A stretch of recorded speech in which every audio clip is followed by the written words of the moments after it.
Alhamdulillahirabbil alamin. Assalatu wassalamu ala asyrofil anbiya'i wal mursalin sayyidina wa nabiyina wa maulana Muhammadin wa ala alihi wa sahbihi ajma'in, amma ba'd.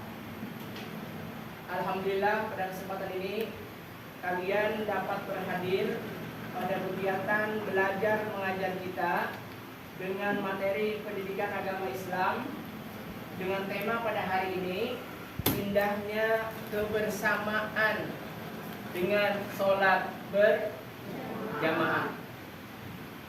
Untuk membuka kegiatan belajar mengajar kita pada hari ini, kita mintakan kepada salah satu teman kalian untuk membaca doa dulu. Silakan. Teman-teman,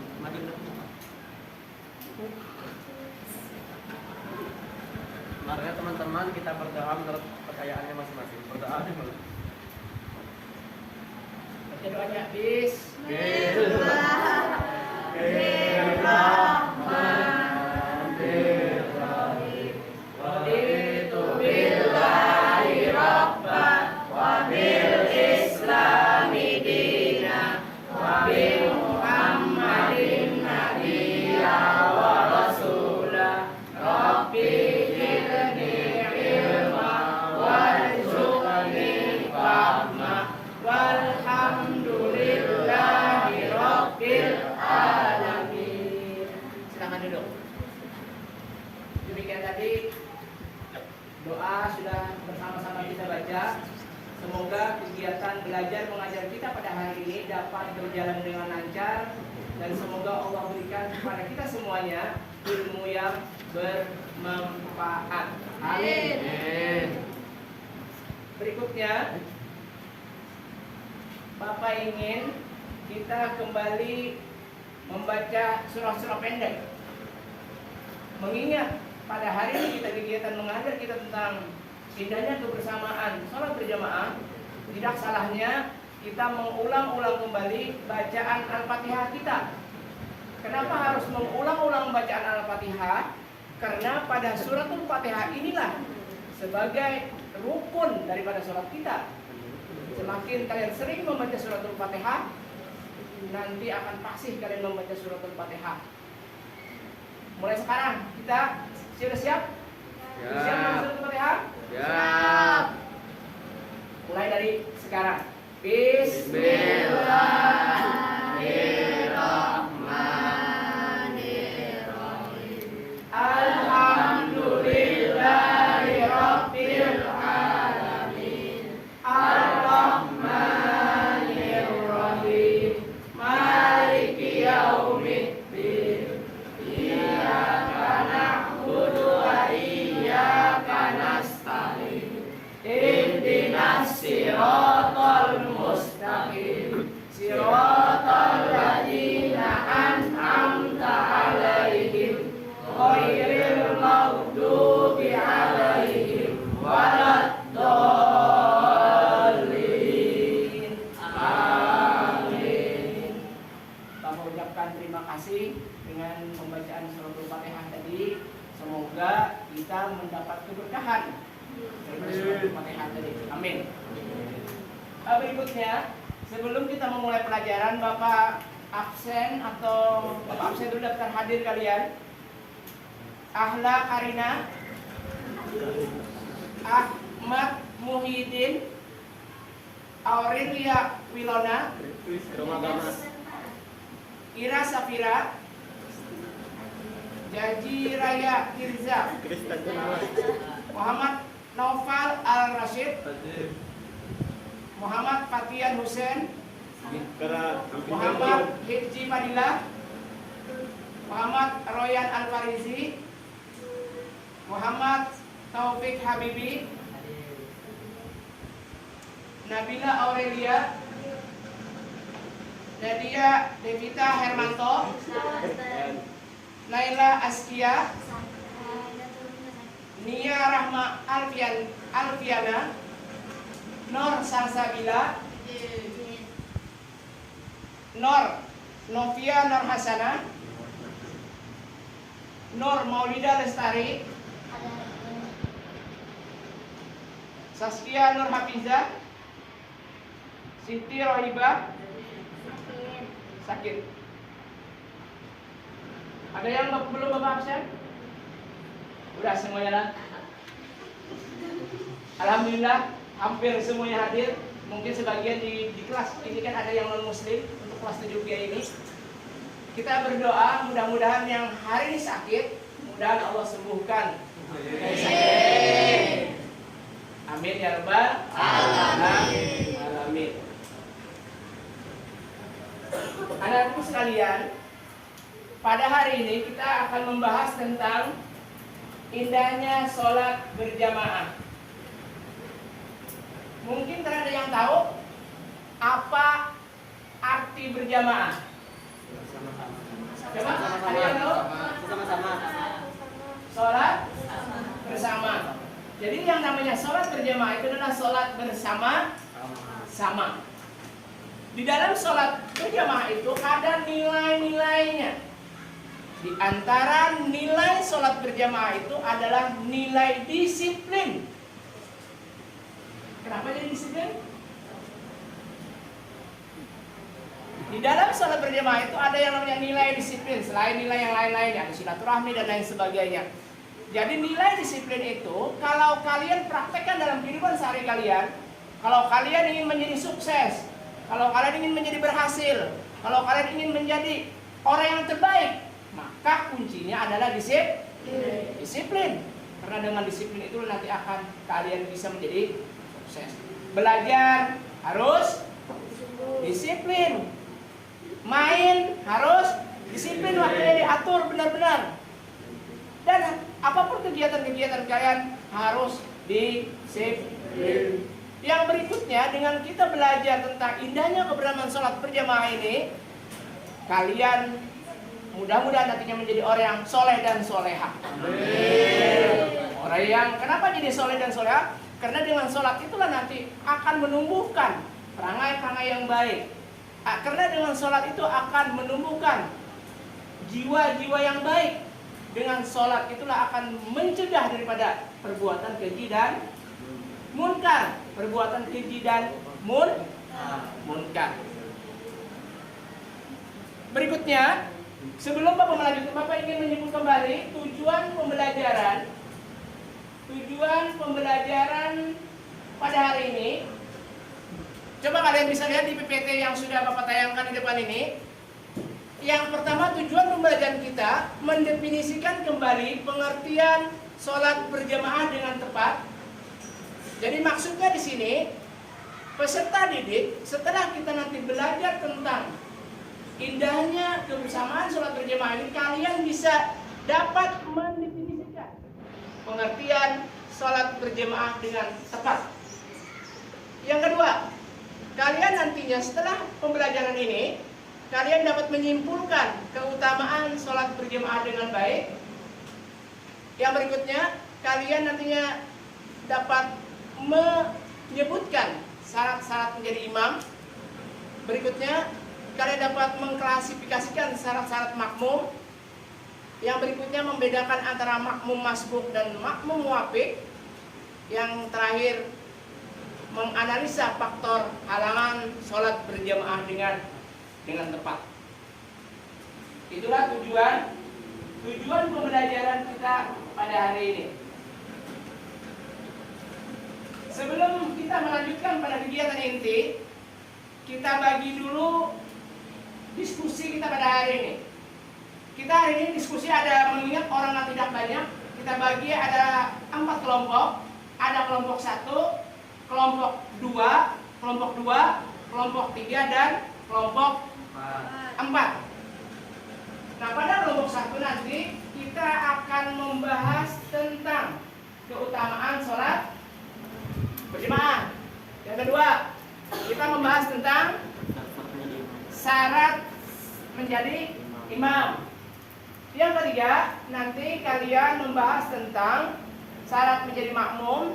Dan yang keempat, kalian nanti membahas tentang halangan sholat berjamaah.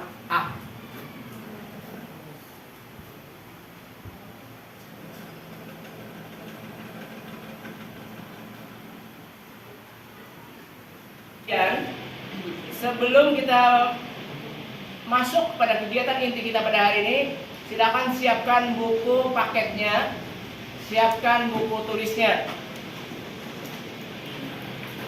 Sudah? Nah, sebelum kita memulai diskusi pada hari ini, Bapak ingin menjelaskan dulu materi tentang indahnya kebersamaan sholat berjamaah pada hari ini. Coba kalian lihat di PPT yang sudah Bapak tayangkan ini. Pengertian sholat berjamaah. Coba lihat. Sholat berjamaah adalah merupakan sholat yang dikerjakan oleh 2 orang atau lebih secara bersama-sama, dan salah seorang dari mereka menjadi imam, sedangkan yang lainnya menjadi makmum. Dari pengertian di sini, syarat daripada sholat berjamaah itu yang pertama ada orangnya. Minimal 2 orang. Kan ada orangnya. Ada minimal 2 orang.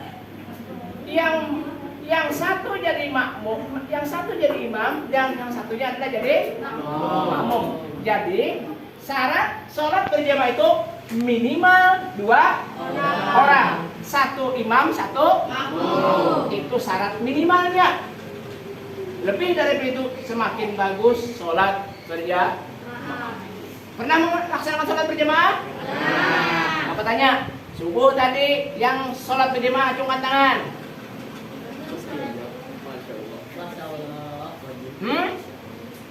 Alhamdulillah. Berapa sholat subuh rakaatnya? 2. Berapa sholat zuhur rakaatnya? 4. Berapa rakaatnya sholat maghrib? 3. Sholat isya? 4. Alhamdulillah, kalian sudah semuanya bisa menjawab. Bapak yakin kalian berarti sudah melaksanakan sholat atau kewajiban sholat itu di rumah ataupun baik di rumah ataupun berjamaah. Selain itu, keutamaan daripada sholat berjamaah ini yaitu adalah dilipat gandakan. Jadi apabila kalian melaksanakan sholat berjamaah, keutamanya adalah sesuai dengan hadis riwayat Bukhari dan Muslim. Perhatikan hadisnya, mungkin kalian bisa lihat di buku paketnya di bab 3. Coba lihat bukunya dulu. Coba buka bab 4.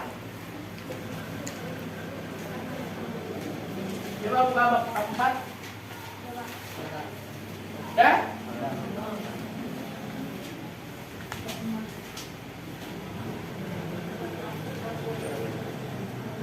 Jadi keutamaan sholat berjamaah itu, sholat berjamaah itu lebih utama daripada sholat sendirian 27 derajat. Hadis riwayat Bukhari dan Muslim. Coba perhatikan, Bapak bacakan hadisnya.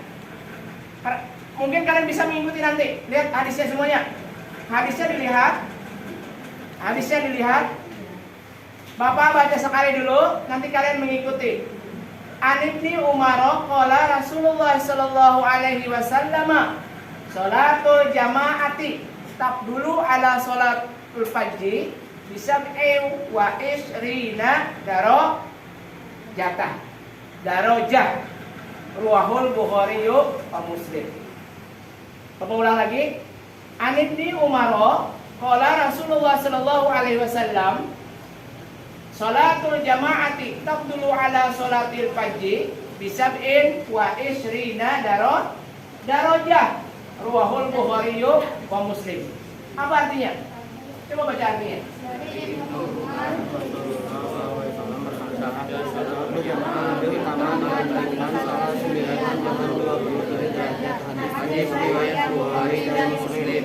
Saking utamanya sholat berjamaah itu, maka dilipat gandakan pahalanya itu menjadi 27 derajat. Itu diriwayat hadisnya itu diriwayatkan oleh Bukhari dan Muslim.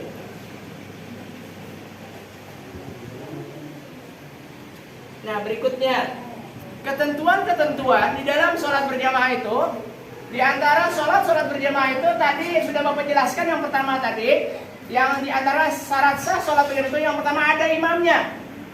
Pertama ada imamnya. Nah, imam itu bukan sembarang imam, harus ada syarat-syaratnya. Kalian bisa melihat di PPT ini, syarat-syarat menjadi imam itu yang pertama, beragama Islam. Jadi orang yang bukan beragama Islam tidak boleh menjadi imam, dan bahkan kan ada sholat. Pertama, beragama Islam syaratnya. Yang kedua, berakal sehat. Jadi orang gila itu tidak boleh menjadi imam. Kenapa? Karena akalnya harus sehat. Karena dia akan berakal. Berarti akalnya tidak ada akalnya. Kan orang gila. Yang berikutnya, balik ini tanda-tandanya kalau perempuan itu sudah haid, kalau laki-lakinya sudah bermimpi basah. Nah, sudah bermimpi tadi itu bermimpi basah. Jadi kalau kalian sudah haid, kalau kalian sudah laki-lakinya sudah pernah bermimpi basah, berarti apa? Berarti kalian kewajiban itu sudah dapat. Jadi kalau kalian meninggalkan sholat keparduan itu, maka kalian berdosa. Jadi jangan sampai kalian kalau kalian sudah haid, kalau kalian sudah balik atau sudah bermimpi basah, misalnya untuk laki-lakinya, kalian tidak boleh lagi meninggalkan sholat. Yang berikutnya, laki-laki syaratnya suci dari hadas, fasih dan paham rukun sholat. Makanya tadi kita disuruh membaca suratul Fatihah, mau ulang-ulang. Supaya apa? Supaya fasih membaca suratul Fatihah. Yang berikutnya lagi, tidak menjadi makmum, bukan musafir, diutamakan yang lebih tua.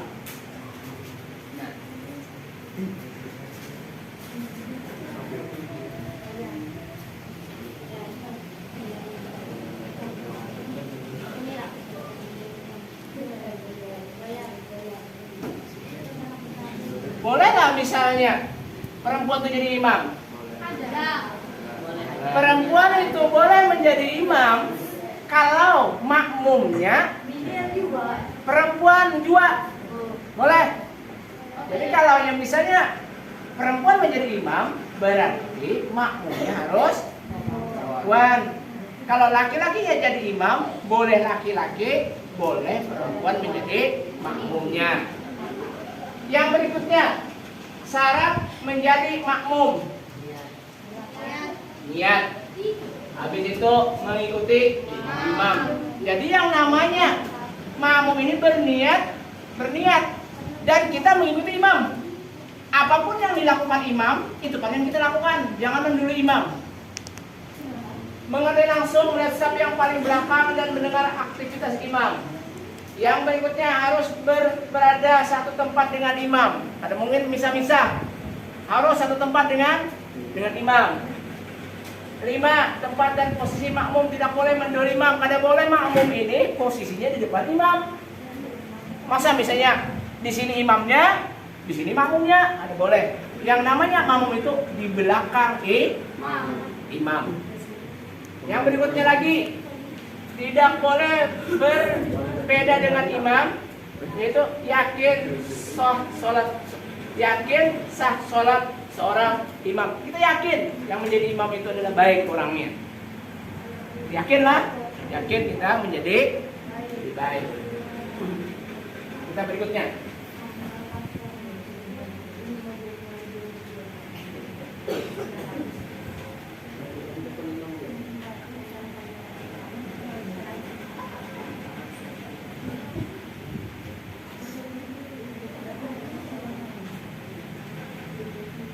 Yang berikutnya kita tambah lagi tentang makmum masbuk dan makmum muafik namanya.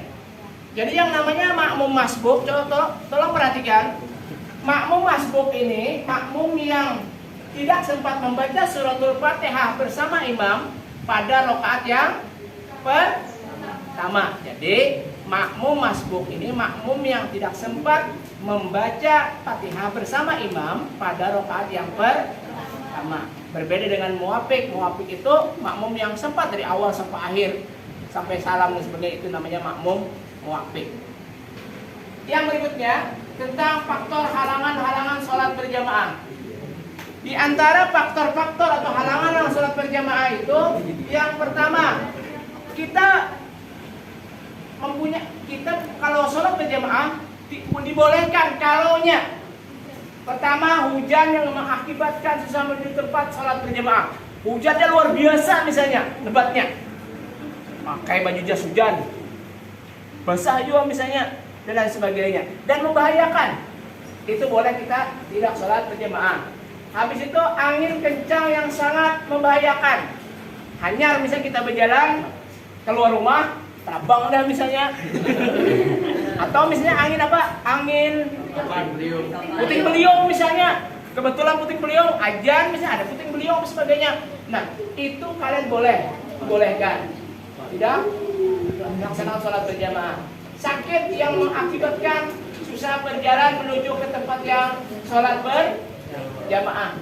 Kita sakit, stroke misalnya, atau mungkin penyakit-penyakit yang kronis lainnya sehingga susah untuk menuju masjid misalnya, itu diperbolehkan. Yang berikutnya lagi, sangat ingin buang air besar atau buang air kecil, tahan lagi misalnya, daripada tabihira atau di masjid misalnya dan sebagainya. Nah, itu boleh kita tidak melaksanakan sholat berjamaah. Mungkin itu dulu penjelasan dari Bapak tentang sholat berjamaah ini. Untuk lebih jelasnya tentang sholat ini, kita hari ini mengadakan diskusi. Nah, diskusi yang pertama dari kelompok sudah Bapak bagi. Yang pertama membahas tentang keutamaan sholat berjamaah. Yang kedua tentang syarat jadi imam. Yang ketiga syarat menjadi makmum. Dan yang keempat halangan sholat berjamaah. Silakan kalian mendiskusikan materi yang sudah Bapak berikan tadi. Nanti setelah kalian mendiskusikan tadi, nanti tugas kalian berikutnya adalah kalian mempresentasikan hasil diskusi kalian. Bapak kasih kalian waktu sekitar mungkin 10 menit untuk mendiskusikan itu tadi. Dipersilakan.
Kegiatan kita diskusi pada hari ini, mungkin tadi kan Bapak kasih waktu 10 menit lah. Waktunya untuk kalian sudah mendiskusikan sudah selesai 10 menit. Tugas kalian berikutnya adalah mempresentasikan hasil daripada diskusi kalian tersebut. Nah, untuk mempresentasikan ini kita awali dari kelompok 1. Silakan kelompok 1. Siapa yang mewakili kelompok 1? Ya, silakan untuk mempresentasikan diskusinya. Assalamualaikum warahmatullahi wabarakatuh. Saya dari kelompok 1 ingin menyampaikan keutamaan sholat berjamaah. Keutamaan sholat berjamaah bila dibandingkan sholat munfarid adalah dilipat gandakan 27 derajat. An-Ibni Umar qala Rasulullah sallallahu alaihi wasallam, sholatul jama'ati tafdilu ala sholatil Haji Isrina Darajah.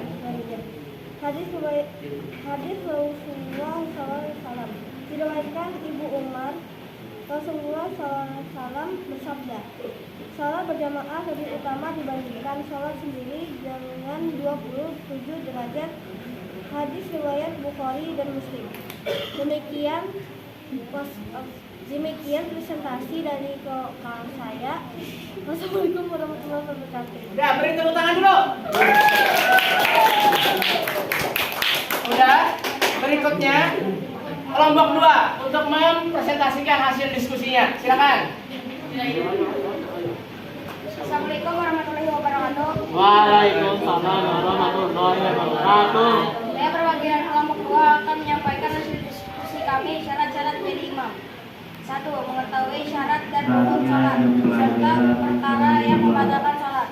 2. Fasih dalam membaca ayat-ayat Al-Quran. 3. Paling luas wawasan agamanya dibandingkan yang lain. 4. Berakal sehat. 5. Balik. 6.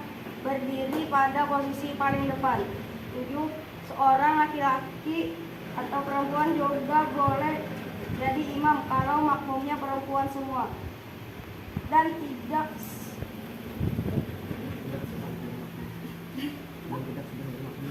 sedang bermakmum. 8. Tidak sedang bermakmum dengan orang lain. Wassalamualaikum warahmatullahi wabarakatuh. Ya, beri tepuk tangan.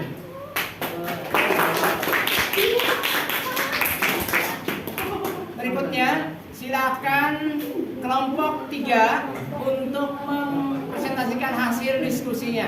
Kelompok 3 silakan.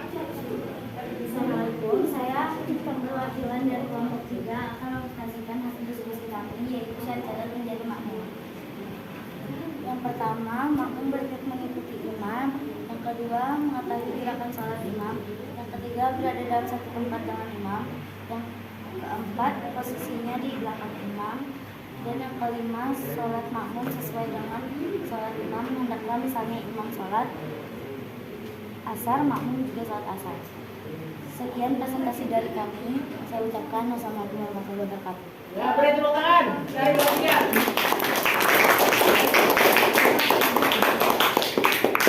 Yang berikutnya, silakan kelompok 4 untuk mempresentasikan hasil diskusinya.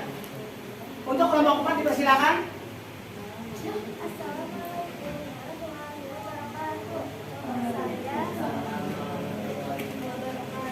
Saya dari kelompok 4 ingin mempresentasikan tentang sarana sholat berjamaah. Sholat berjamaah dapat ditinggalkan kemudian melakukan sholat sendirian atau disebut munfarid. Faktor yang menjadi halangan itu adalah 1. Hujan yang mengakibatkan susah menuju ke tempat sholat berjamaah. 2. Angin kencang yang sangat membahayakan. 3. Sakit yang mengakibatkan susah berjalan menuju ke tempat sholat berjamaah. 4. Sangat ingin buang air besar atau buang air kecil. Dan 5. Karena baru makan makanan yang baunya sukar dihilangkan seperti bawang, petai, dan jengkol. Sekian presentasi dari saya. Wassalamualaikum warahmatullahi wabarakatuh. Waalaikumsalam warahmatullahi wabarakatuh. Dari hasil diskusi tadi, Bapak lihat yang paling baik menyampaikan presentasinya yaitu kelompok 3. Bertepuk tangan untuk kelompok 3.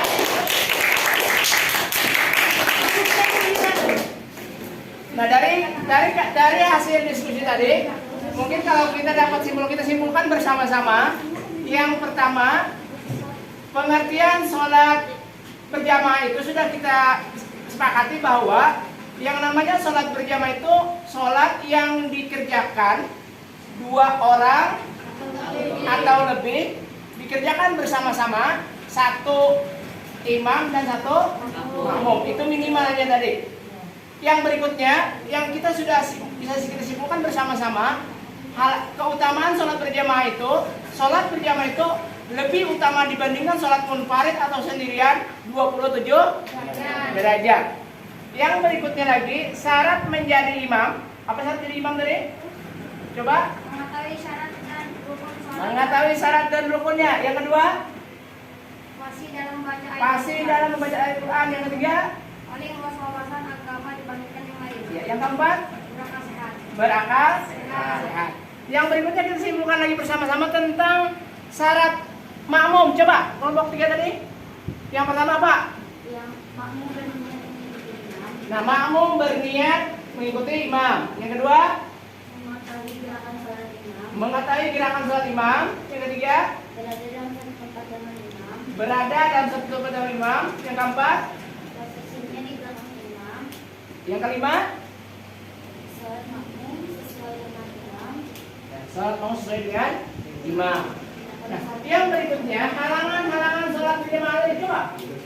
Halangan sholat berjamaah. Dan dalam ibadah sholat berjamaah, angin kencang yang sangat membahayakan. Angin kencang yang sangat membahayakan.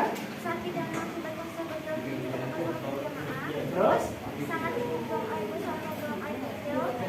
Dan karena baru makan makanan yang boleh sempat dihilangkan seperti bawang, beras, dan bawang. ya, sip. Mungkin demikian itu yang dapat kita simpulkan pada hari hasil diskusi tadi. Kalian sudah paham semua ya. Alhamdulillah kalian sudah memahami tentang indahnya kebersamaan sholat berjamaah. Nah, kembali Bapak ingatkan kepada kalian, setelah kalian kita sama-sama belajar tentang indahnya kebersamaan ini, apa yang kalian rasakan? Apa yang kalian pahami? Yang kalian rasakan apa dengan sholat berjamaah ini? Ternyata walaupun kita mengerjakan sholat misalnya 2 rakaat pada sholat subuh, ternyata fadilahnya itu luar biasa keutamaannya. Karena sholat berjamaah itu 27 derajat dibandingkan sholat sendirian. Mungkin dari sholat berjamaah itu kalian juga dapat mengambil hikmahnya bahwa dengan sholat berjamaah itu akan menumbuhkan sifat kita kasih sayang kepada orang lain, toleransi kepada orang lain. Kadang kita menumbuhkan sifat silaturahmi kepada orang lain. Mungkin demikian dulu pertemuan kita pada hari ini. Kita salah hilaf, mohon maaf. Kita sebelum Bapak tutup, kita sama-sama berdoa dulu. Mungkin dipimpin oleh teman kalian. Silakan. Maju. Marilah teman-teman kita berdoa Bismillahirrahmanirrahim. Wal asri innal insana lafi khusr illa alladziina aamanu wa 'amilus shalihati wa tawassaw bil haqqi wa tawassaw bis sabri. Rabbana atina fid dunya wa fil akhirati hasanah wa qina adzabannar. Walhamdulillahi rabbil alamin. Dan demikian pertemuan kita hari ini. Salah hilaf mohon maaf. Bapak akhiri dengan ucapan wassalamualaikum warahmatullahi wabarakatuh. Waalaikumsalam.